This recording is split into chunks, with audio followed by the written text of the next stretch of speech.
The conference room on Deck 7 of Terran Station smelled of recycled atmosphere and the faint mineral tang that Vethkor had come to associate with the Galactic Arbitration Bureau's older installations, a smell like groundstone and old decisions. He had been stationed here for 11 standard cycles, long enough that the smell no longer registered consciously, but this morning it did, because something else was wrong with the room, and his mind was cataloging irregularities the way minds do when the obvious anomaly is too strange to name first. The chairs along the far wall were regulation issue, the curved, adjustable kind that the Bureau provided in mixed-species facilities, capable of reconfiguring for 11 recognized body plans. 6 of the 7 were precisely aligned, backs flush with the wall, the kind of precision that spoke to a facilities crew that took their work seriously. The 7th was 3 degrees off true, and it was the only one occupied. The human sat in it, with both boots on the table. She was not tall. That was the first thing Vethkor noticed, because height was the first dimension his species processed. Solvati evolved in a predator-dense forest canopy where vertical space was life and death, and the threat detection regions of his brain still rated height as a primary variable even 11 cycles into a posting where the primary threats were administrative. The human came up approximately to his chin, which placed her in the lower third of the species average data the Bureau had provided him when he accepted this assignment. She wore the kind of lightweight civilian clothes that suggested someone not expecting a formal review, and she had her hands folded behind her head in the attitude of a being completely at ease with the idea that she was being observed. The anomaly was not the boots on the table, though that was irregular enough. The anomaly was the datapad on the table beside her feet. It was displaying her own personnel file. She was reading her own personnel file while waiting to be reviewed by the official who would be evaluating it. Vethkor stopped in the doorway for 2 full seconds before he remembered to continue into the room.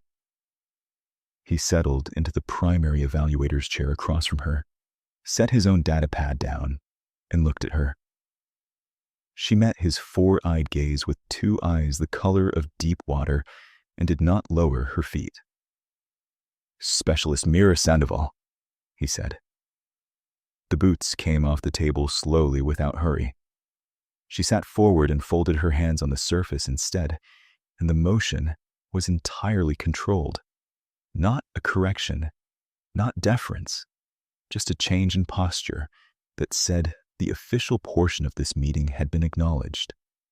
She looked at him with the same flat attentiveness.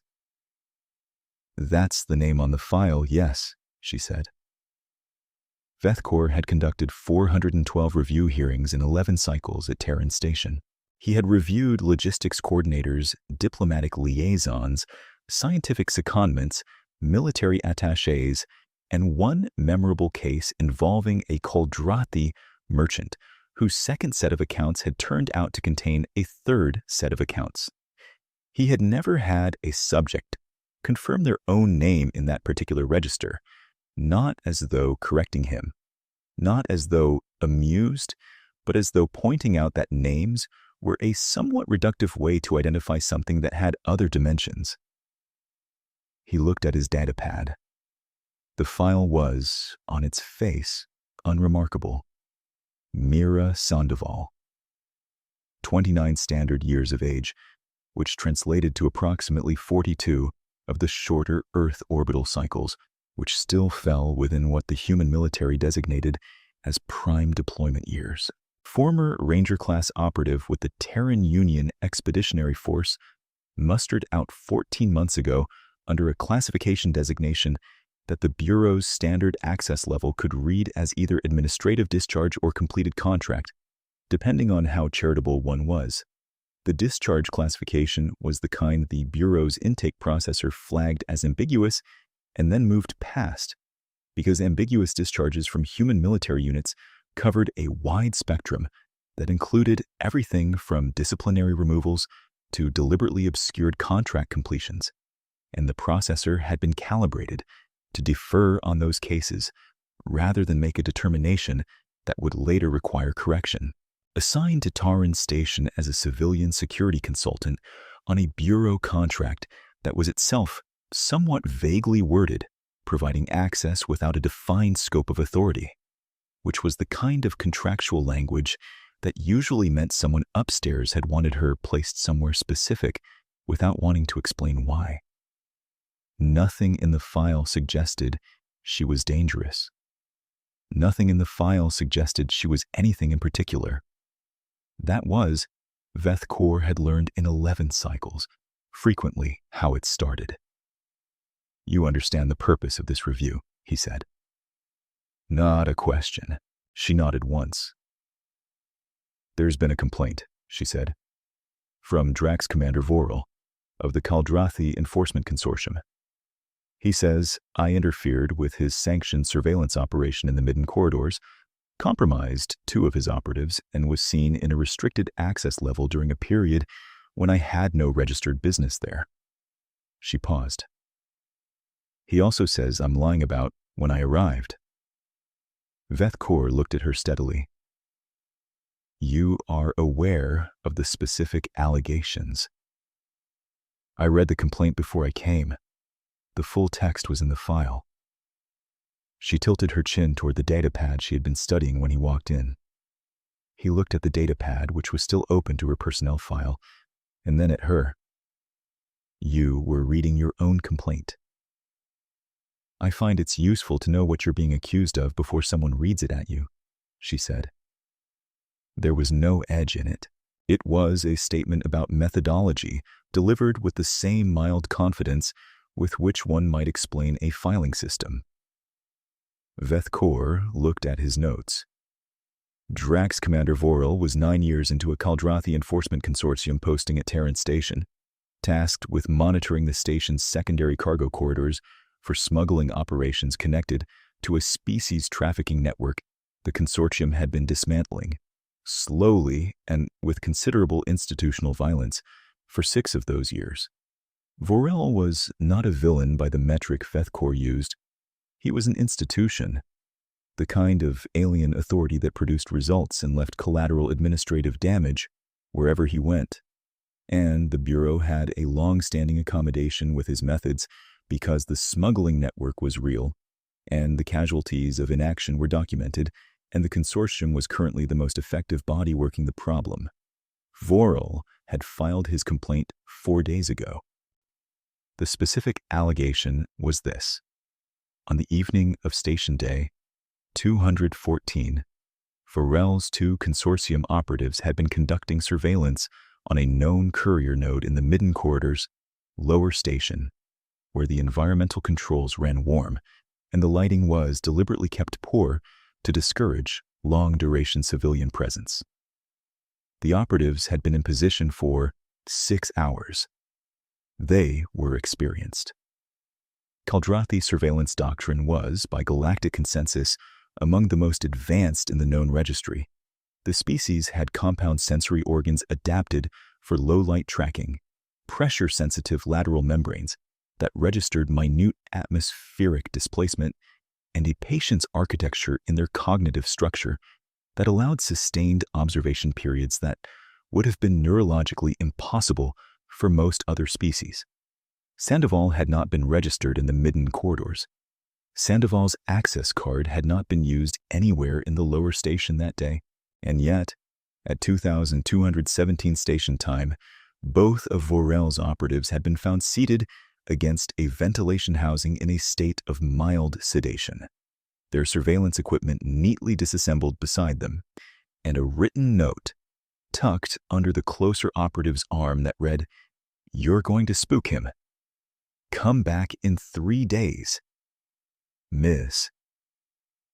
By the time Vorel had submitted his complaint, the courier had been apprehended, not by consortium operatives, but by a Bureau Civil Enforcement team acting on an anonymous tip received 48 hours before the arrest.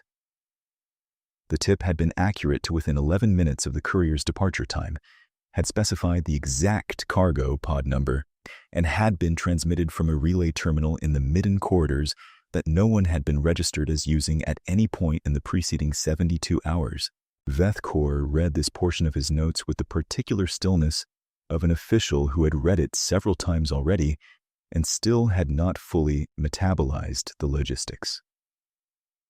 "The Drax commander's primary complaint," he said, "is that you were in a restricted corridor without authorization on a timeline that his operatives can confirm places you there before any registered access on that day." He looked up. "He further alleges you immobilized 2 trained consortium operatives without leaving physical evidence of the method, and left a note directing him to delay his operation." He waited. "He also alleges," Vethkor continued, setting his datapad down, "that you could not have known his operatives were there because their surveillance position was not logged in any system the Bureau or the consortium shares. The position was a verbal arrangement between Vorel and his field team." Off the record, Sandoval looked at him with the same quality of attention she'd given the file. The secondary appendages on Vethkor's flanks, smaller than his primary limbs, more antenna than arm, more feeling organ than tool, did a thing they did when his nervous system was receiving a signal it could not immediately process. A faint rhythmic tremor, barely visible, which he was generally able to suppress in formal settings, but which had chosen this moment to reassert itself. "I can see why that's concerning," she said. "From his perspective." Vethkor found he needed a moment. He picked up his datapad again, not because there was something he needed to read, but because holding it gave his secondary appendages something to do that wasn't broadcasting his internal state to the human across the table. The Solvati were arboreal in evolutionary origin, and their secondary appendages went through involuntary micro-movements when their nervous system was processing information outside its normal parameters. His were doing something now that he would not have described as agitation, but that a biologist would have called a textbook anxiety display. The human, for her part, showed no sign of noticing, or if she noticed, showed no sign that she thought it warranted acknowledgement. She was watching him with the patient attention of someone who had set down a document and was giving another person time to read it. "The Drax commander's complaint assumes a specific sequence," he said carefully. "That you became aware of his operative's position before entering the corridor, not after. He believes you had access to information about the position that was not available through legitimate channels." Sandoval unfolded her hands, sat back slightly, and looked at the ceiling for a moment in the way he had come to recognize as a human thinking gesture.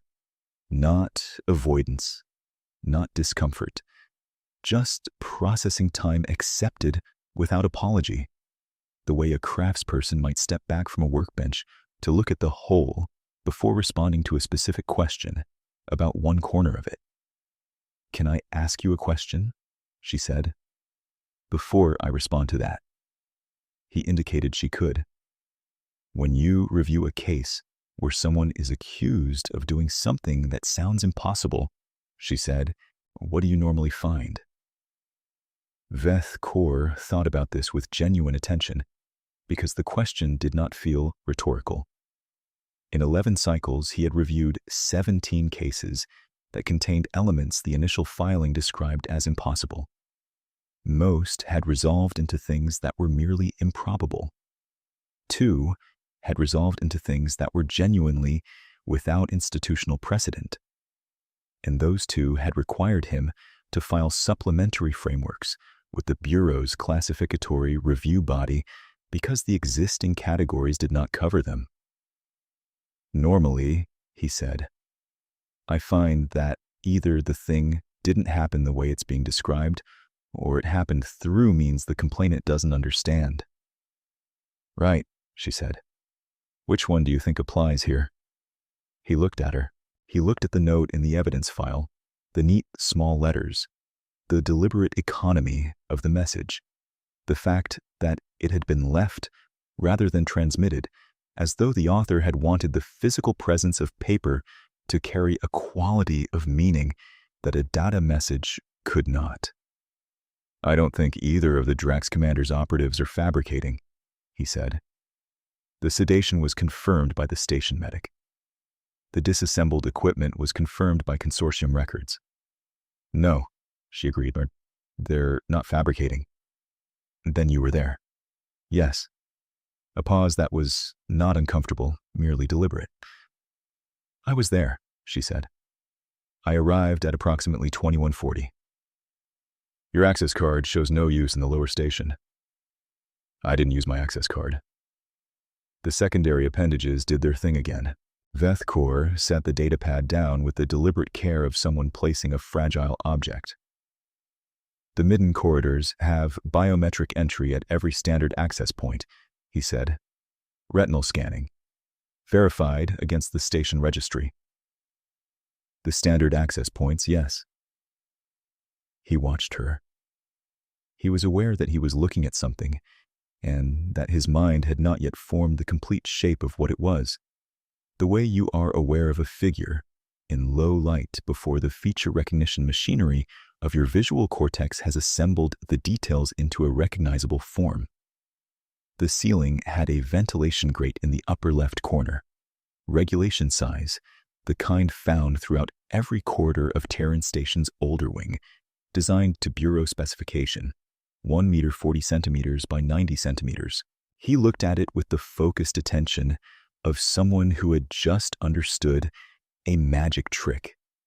And the understanding was not comfortable, and the discomfort was of a specific flavor.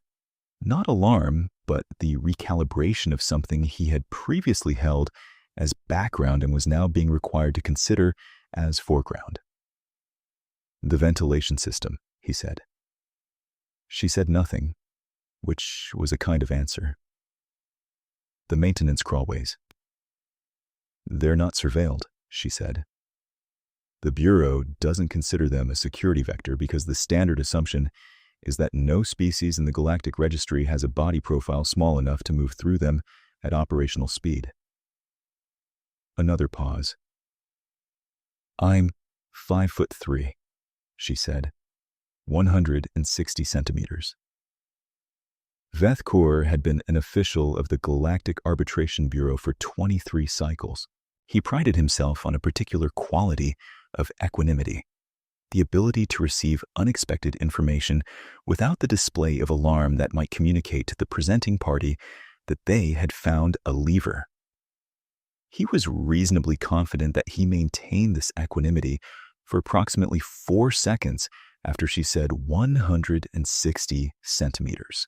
Then he said, "How long have you been using the maintenance crawlways?" "On this station, since about day 6. Day 6 of your posting." "Day 6, she confirmed. "I like to know the shape of a place before something urgent requires me to know it." He thought about that sentence for a moment, about the quality of prior planning it encoded, about the distinction between learning a place reactively, after an emergency demonstrated its necessity, and learning it proactively, in the quiet days before anyone had established urgency. "That is," he said, and paused and started again, "a very thorough approach to orientation." The dry note that came into her expression at that was not quite a smile and not quite satisfaction. It was the expression of someone who had been given a mild compliment they had not asked for, and found it slightly amusing that the compliment was warranted. "I grew up in Detroit," she said. "You learn the back ways early." He noted this. He did not know what Detroit was, but he had a sense, from the way she said it, that it was a place that had given its residents a specific education in the relationship between visible roots and invisible ones. "The Drax Commander's complaint," he said, bringing himself back. hinges on the question of how you knew his operatives were in position. If you were moving through the ventilation system and entered the corridor via a maintenance access, you might have encountered them after your arrival, but his complaint implies prior knowledge. The note refers to the courier by behavior, not name. You're going to spook him implies you knew the surveillance subject's pattern well enough to predict the interference. She was quiet for a moment, and in that quiet, Veth Kaur noticed something he had not catalogued in his first scan of her. She wore no jewelry, no personal adornments of any kind, and her clothing had no visible pockets of significant depth, which meant either that she carried nothing or that she carried everything in places he could not see. "I'd been watching the courier for 9 days," she said, "before Vorel's team even placed their surveillance." Veth Kaur's secondary appendages went still in the specific way they went still when they received information that temporarily suspended all other processing. "You were running your own surveillance on the courier." "Civilian security consultant," she said, and nodded toward the vaguely worded contract in his file. "The scope is broad." The consortium didn't know. The consortium wasn't contracted to protect the colonists on Kell Station who were downstream of that trafficking network. I was. Something shifted in the quality of her attention, and Veth Kaur cataloged the shift the way he cataloged all things in an interview. But this one was harder to name because it was not a shift toward hostility or defensiveness or the careful management of self-presentation that witnesses employed when approaching sensitive territory.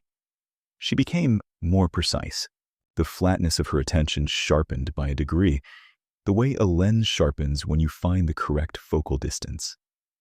"The courier was moving documentation packets ahead of shipments," she said.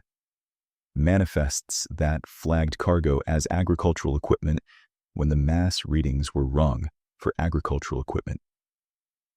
Agricultural equipment does not shift during transit. Certain other cargo does. I mapped his route, his timing, his 3 regular stopping points, and the 12-day cycle he ran. Vorel's team was good. They found him in about a cycle and a half of looking, which is genuinely fast for a courier operating at his level of cover. I'd already found him on day 9 of my watch." "And you didn't report to the consortium?" "I'd have reported to the Bureau Civil team." "I did report to the Bureau Civil team, eventually, with the tip." She looked at him with the same flat attentiveness, and now he could read the precision in it more clearly. She was selecting what to say next from several available options, and she was selecting not strategically in the sense of protecting herself, but strategically in the sense of giving him exactly what he needed, and not more than that. Vorel's team had a secondary mission. They were looking for the courier, yes, but they were also looking for a different network node they suspected was connected, a senior station official. "One of yours." Veth Kaur was quiet. The recycled air moved through the grate in the upper corner with a sound barely audible, and he was aware of it in a way he had not been a moment ago. "If the consortium had made the courier arrest," she said, "that node would have gone quiet. Could have been years before another approach. The trafficking network severs connection to any compromised operational link within 72 hours of an exposure. That's consistent across every documented interdiction in the consortium's available case files. I needed the Bureau to make the arrest. Bureau-sourced evidence is processed differently. Bureau internal process requires a wider review before it can be sealed." She did not say anything about the implications of this for internal Bureau oversight. She didn't need to. He understood that she was describing a situation where a Bureau official being investigated by Bureau process generated a paper record that was harder to make disappear than a consortium operational file, and that she had engineered the arrest specifically to produce that harder-to-disappear paper record. He understood it, and he sat with it, and he noted the understanding and noted its implications for where this conversation was going. "Who sent you?" he said. "Not through official channels," was the subtext, and she heard the subtext the way a person hears a frequency they are calibrated for. She smiled then, for the first time, and it was a small, controlled expression. The kind of smile that acknowledges a question while declining to answer it fully. The smile of someone who could answer the question, has already decided what to do with the question, and finds the asking of it in some way precisely what they had expected. "The contract is with the Bureau," she said. "Check the signature." He checked. The signature was a Bureau internal designator, the specific internal designator of the Bureau's Covert Assessment Office, which Vethkor knew existed, the way all field officers knew it existed, as a fact, never discussed in formal settings, mentioned in institutional orientation only as an entry in an appendix, like knowing about a room in a building you had never been invited to enter and had the good sense not to approach uninvited. He set the data pad down again. He thought about the complaint. He thought about what it meant to have a complaint against a covert assessment operative, and whether the fact of the complaint would survive contact with that designation, and whether the Drax commander knew whom he had filed against. He suspected Vorel did not know. Vorel's complaint read like a man who had been genuinely surprised and was seeking institutional validation for the experience of being surprised, the way people do when the alternative is to update their model of the world in a direction they are not yet ready to update. "The Drax commander," he said slowly, "believes he is the aggrieved party in this complaint." "He does," she agreed. "He's not wrong that I interfered with his operation. I did. I disarmed his team. They had tranq rounds out, and I didn't want them discharged in an enclosed space with inadequate ventilation, which would have required a medical response that would have put uniformed personnel in the corridor and ended the courier's route for that evening, and I left the note because the honest version of the conversation would have taken longer and would have required me to explain the covert assessment contract, which I was not prepared to do in the midden corridor at 2140, with the courier's scheduled transit in 90 minutes. She paused, and her hands, which had been folded on the table, turned slightly, fingers loosening, the gesture of someone making a secondary point. "I also need the Drax commander to think I operate the way his complaint describes. Someone who moves through dark corridors. Someone who can get behind trained operatives without detection. Someone who leaves notes." She looked at him, and there was something very considered in the look. "It's a useful reputation to have if you're planning to stay on this station for another cycle, and the work is not finished." Vethkor found himself looking at her with an attention that was no longer official in the way he had intended. It was the attention of someone trying to inventory everything they had said in this room in the last 40 minutes and assess which parts of it were still private and which parts of it had already been processed by the person across the table into something useful for purposes he did not yet fully understand. She seemed to understand what he was doing. "I'm not listening to anything you don't say out loud," she said. "I'm a surveillance specialist, not a telepath." He breathed. "The note," he said after a moment. "You signed it. Your initials." Vorel was going to know it was me regardless. His operatives got a look at me in the corridor before the sedation took effect, and I already said his team is good. They would have cross-referenced the station roster within 24 hours and narrowed it to 3 candidates and confirmed me within 48. Signing it was more respectful than pretending I'd been anonymous. It also saved him the 48 hours. She said the last part without any perceptible satisfaction at the efficiency of the gesture. It had simply been the practical thing to do, and she had done it. Vethkor thought about that. He thought about what it encoded about her operational philosophy. Not that she was reckless with her exposure, but that she was precise about which exposures were worth managing and which were not. Being identified as the person who had put Vorel's operatives down was not a problem she needed to solve. Being identified as the person who had done it and why was the thing that required management, and signing the note, had been a way of controlling what Vorel knew without controlling whether he knew she'd been there at all. He stood because he wanted to walk and could not walk in this room without it being visible, so he stayed standing and looked at his data pad. "There is one remaining element of the complaint," he said, "that we have not addressed." She waited. "The Drax Commander's forensic team," he said, "reviewed his operatives' surveillance equipment after recovery. They found that the feed had not been interrupted or damaged." He looked up. It had been copied. 47 hours of consortium surveillance footage, copied from the equipment before it was disassembled, routed through a relay terminal in the ventilation maintenance system that the station's device registry has not listed as data capable since the last infrastructure audit. He watched her face. Her face provided him with no additional information. "The copied footage," he said, "has not appeared in Bureau evidence files, consortium records, or any recoverable data location on the station.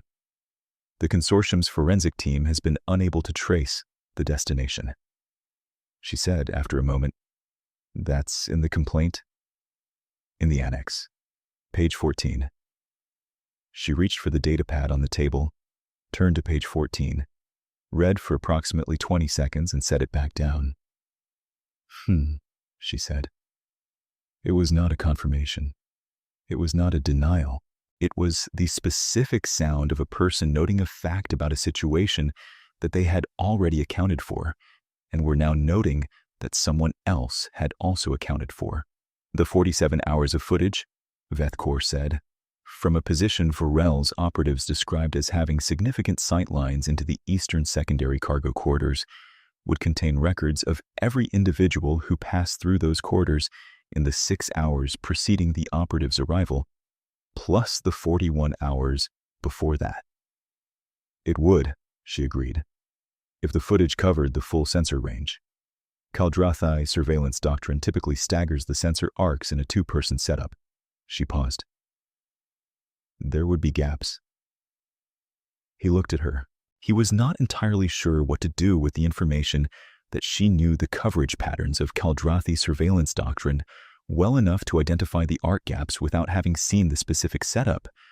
But he noted it, the way he was noting an increasing number of things in this conversation, with the precise care of an official who understood that he was building a picture of something whose full dimensions were not yet visible, but whose partial dimensions were already larger than the frame he'd initially allotted for them. "There is," he said, "the question of what someone would do with 47 hours of consortium surveillance footage that they could not file as official evidence." She looked at him, and the quality of that look was the quality of someone deciding in real time how much to give. "There is a pattern in the eastern secondary corridors," she said. "Not the courier. Something behind the courier. The trafficking network doesn't move documentation and cargo through the same channel unless the documentation is a shell, a container for something being moved inside the movement. I've been looking at the eastern secondary corridors for 6 weeks trying to find the shape of what's behind the documentation." She paused. "The 47 hours would either confirm the pattern or tell me I'm wrong. Either result is useful." Vethkor sat back down. He was quiet for a moment that stretched from a pause into a considered silence, the kind that happens when a mind is integrating new information not against the background of what it already knew, but against the larger structure of what that new information implied about what it had missed. "How deep does this network go?" he said. It was not a question in the investigator's register. It was a question in the register of a person who had worked in a building for 11 cycles and was now wondering what the building had been doing while he worked in it. She looked at him. "That's what I'm trying to find out," she said. She stood again, and this time it was final. The motion of someone whose business in a place is complete and who is ready to return to the other places where their business is ongoing. She picked up the data pad she had been reading, tucked it under her arm. "I assume you'll need to consult with the Covert Assessment Office before you file your recommendation," she said. "That is correct," he said. "And I assume your recommendation will be that the Drax commander's complaint reflects a misunderstanding of contract scope." "That is one possible framing," he said carefully. She nodded. There was something she was not quite saying, and he was aware of it the way you were aware of weight in a room without being able to locate the source, a pressure in the air around a specific subject. "The station official," he said. She looked at him. "The one the consortium was theoretically also looking for." "The network node." She waited. "Do you know who it is?" he said. "Yes," she said. "Do you know that I know who it is?" She looked at him for a long moment, and his secondary appendages did their thing again, and he was aware, in the specific way of a being who has spent 23 cycles learning to read rooms, that this was the question she had come here to answer, that the rest of the hearing had been, in some sense, the approach path for this moment, and that she had been doing the approach path work with the same patient thoroughness with which she had spent her first 6 days learning the shape of a station she had not yet been asked to work. "I know you're an official who has been in this building for 11 cycles," she said. "I know your record is clean. I know you process complaints that arrive at this office with consistent thoroughness and without selective application, and I know that the 3 cases in the past 4 years that touched on consortium operations were handled by you in ways that closed the cases correctly and did not, to the extent I've been able to determine, suppress any evidence that should have seen further review." She paused. "I also know that the official in question has been filing irregular operational reports through a routing code that shares an administrative cluster with this department, which does not necessarily mean this department is involved, but does mean that whoever eventually processes the evidence I'm going to provide to the Covert Assessment Office is going to spend some time looking at everyone who shares that cluster." She said it the same way she said everything else: flat, precise, factual, without threat, without reassurance. The information was the information, and she was providing it because it was relevant, and because she seemed to have decided he was someone to whom relevant information could be provided.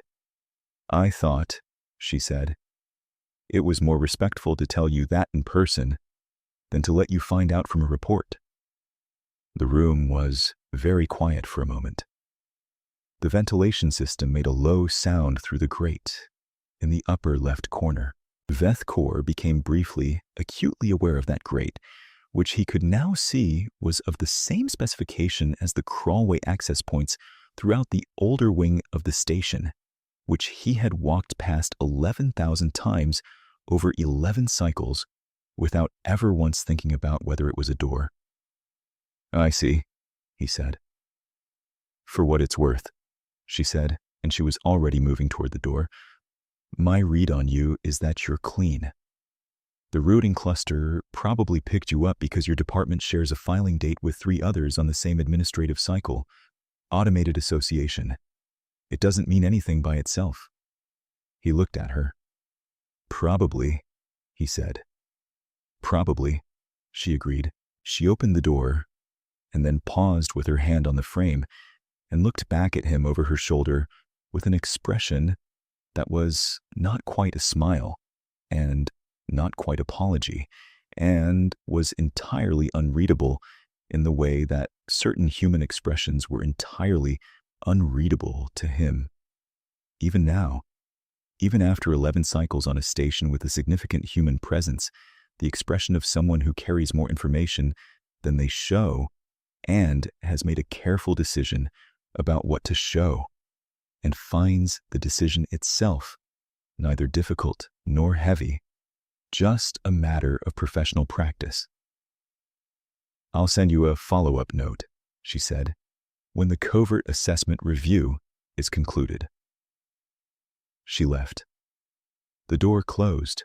Veth Kaur sat in the adjusted evaluator's chair in the conference room that smelled of recycled air and old decisions. And he looked at his data pad. And then he looked at the ventilation grate. And then he looked at the ventilation grate for considerably longer than he had planned to look at anything in this room today.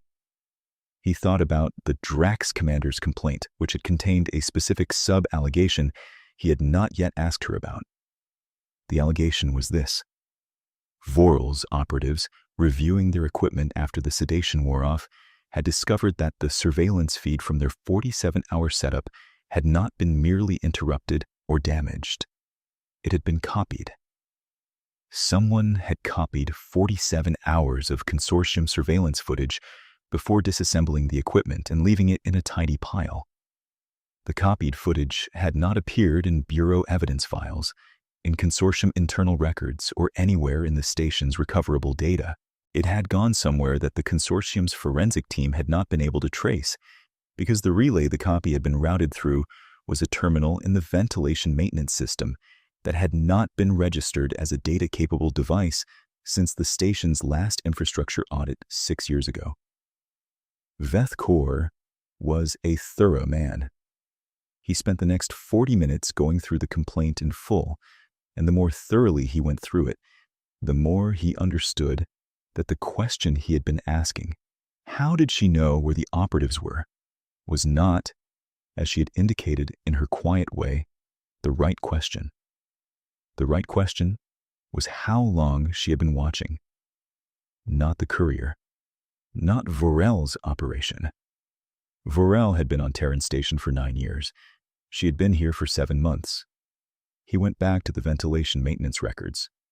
Not the access logs, those were clean because she had not been logging her access. The maintenance schedule, specifically the inspection frequency for each section of crawlway, which varied depending on the age of the infrastructure and the station engineer's assessment of its traffic load. The lower station crawlways, running through the midden corridors, had an 83-day inspection interval. The most recent scheduled inspection had been day 131. The one before that had been day 48. He called up the maintenance report from day 48. It noted minor particulate buildup in 3 junctions consistent with a 6-week accumulation pattern, which was normal. It also noted, as an incidental observation from the maintenance technician, that junction B7 in section 14 lower had a thin deposit of a reddish-brown material consistent with dried Earth Standard food paste, approximately 1 centimeter in diameter, at approximately the 160 centimeter elevation on the inner wall. The maintenance technician had logged this as origin unknown, not structurally significant, noted for future reference. Day 48 was her 31st day on the station. She had been in the maintenance crawlways at minimum since her first month. Veth Kaur looked at this for a long time. He looked at it and he thought about what she had said. I like to know the shape of a place before something urgent requires me to know it. He thought about the 47 hours of copied surveillance footage, the routed relay, the unregistered data-capable terminal that someone had either known about and reactivated or discovered and repurposed in the ventilation infrastructure of a station that had been operating for 22 years and had been inspected 643 times without anyone flagging that terminal as significant. He thought about Drax Commander Voral, 9 years on station, trained field operative, 11-member surveillance team, complaint filed, in official outrage because a 5'3" human civilian consultant had managed to be behind his people in the dark before they knew she was on the same level of the station. He thought about how Varel had phrased it in the original complaint. The exact words had lodged in Vethkor's mind the first time he read them, the way exact words sometimes do when they carry weight that has nothing to do with their denotative content and everything to do with what they reveal about the emotional state of the person who wrote them. Vorel had written, "No human in the galactic registry should have the capability to operate undetected in conditions optimized for Kaldrathi surveillance doctrine. I have 17 years of field experience. My operatives have a combined 43 years. I am filing this complaint because the alternative is accepting that something is fundamentally wrong with my understanding of what humans can do, and I prefer to explore the institutional explanation first." Vethkor had read that and thought, the first time, he is not wrong to prefer the institutional explanation. The institutional explanation is survivable. The other one requires you to change your entire model. He thought that again now, sitting in the quiet room, and this time he also thought, the institutional explanation in this case does not survive contact with the maintenance report from day 48. He thought about the shape of a 9-year posting and what it meant that 7 months of one specific human presence had mapped more of it, in a functional operational sense, than 9 years of authorized Kaldrathi surveillance. He thought about Detroit, which he still did not know, but which he was beginning to understand was a word that encoded something about learning environments and the lessons those environments produced in the people who grew up in them.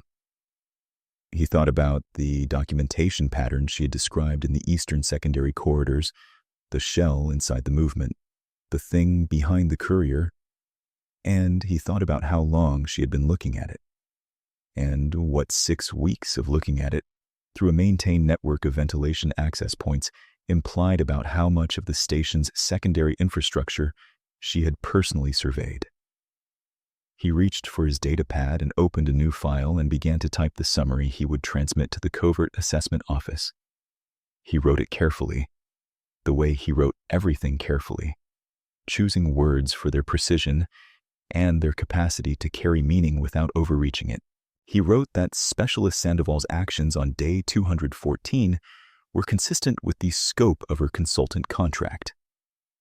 He wrote that the Drax commander's complaint reflected a legitimate operational concern that had been resolved in the complainant's institutional interest by virtue of the courier's successful apprehension. He wrote that no disciplinary action was recommended. He looked at what he had written. He added one more line, which was not a standard element of a review summary, and which he suspected the Covert Assessment Office would find either useful or redundant, depending on how much they already knew about what they had placed on his station. Specialist Sandoval should be considered an unrestricted asset. Coordinating her activities through formal channels is recommended if it is also achievable, which my assessment of the current record suggests it may not be. He sent it. Then he sat for a while longer and thought about what it meant to work in a building every day, without knowing which parts of it were being used, and by whom, and for what purposes that had not yet been revealed to you. It was not a comfortable thought. It was not meant to be comfortable. He had spent 11 cycles developing equanimity about the things he could not control, and he understood, in the abstract, that equanimity was the correct response to operational uncertainty in a posting like this one. In the abstract. In the concrete, specific day-to-day reality of knowing that the ventilation grate in the upper left corner of Conference Room 7 on Deck 7 of Terran Station was accessible from the crawlway system that a 160-centimeter human had been navigating since day 31 of her posting. Equanimity required somewhat more deliberate maintenance. He returned to work. 2 months later, he received a message through a relay terminal he had not previously registered as data capable, which was located in the ventilation maintenance infrastructure of Deck 7, and which he had quietly added to the station's registered device list on the day after the review, because it had seemed like the kind of thing a thorough person would do, and because, if she was going to communicate with him through that terminal, it was better to have the terminal in the registry than to have the communication exist outside any recoverable record. The message was brief. It read, Vorel's network node was a logistics coordinator in the Transit Authority on Level 3, not your department. As expected from the filing dates, but worth confirming. Formal charges have been referred to the Covert Assessment Internal Review Body. You may see some additional requests for your departmental records over the next standard month. They'll be routine. Also, the Eastern Secondary Corridor pattern resolved. The shell was a documentation relay for a secondary trafficking route operating through legitimate cargo holds. Interdiction is scheduled for day 311. You do not need to take any action. Also, the inspection interval for Section 14 lower of the ventilation crawlway system is due to be reduced to 60 days as part of the station's infrastructure review. Effective day 290. I recommend you note it in your maintenance schedule. It keeps the particulate buildup manageable, Ms. He read it twice. He noted that it was written in the same register as her speech. Flat, precise, organized by relevance, mildly dry in its final paragraph. He noted that it had been transmitted through a device he had registered, which meant she had either known he would register it or had checked the registry and found that he had, and had decided to use it anyway. And he was not entirely sure which option he preferred, but suspected both were equally characteristic. He looked at the ventilation grate in the upper left corner of his office, which was the same specification as every other grate in the older wing of Terran Station, and which was, he now knew with complete certainty, not a security concern in any directional sense he had previously understood the phrase. He filed the message under correspondence, unsolicited, origin, adjacent infrastructure. He sat with it for a while after that in the quiet of the conference room, while the recycled air moved through the grate and made its low sound, and outside in the corridors of the station, the ordinary business of a galactic transit hub continued with the ordinary obliviousness of things that do not know what is watching them. Not with dread exactly, not with reassurance exactly, with the specific quality of feeling that he had come to understand was the correct response to Mira Sandoval.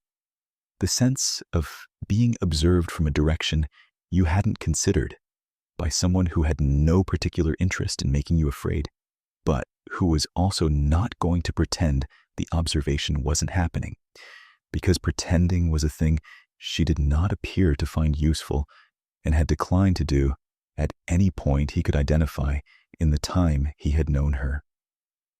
It was, he decided, a better feeling than ignorance. Marginally. He sat for one more moment, looking at the grate. Then he returned to his work, and the morning continued.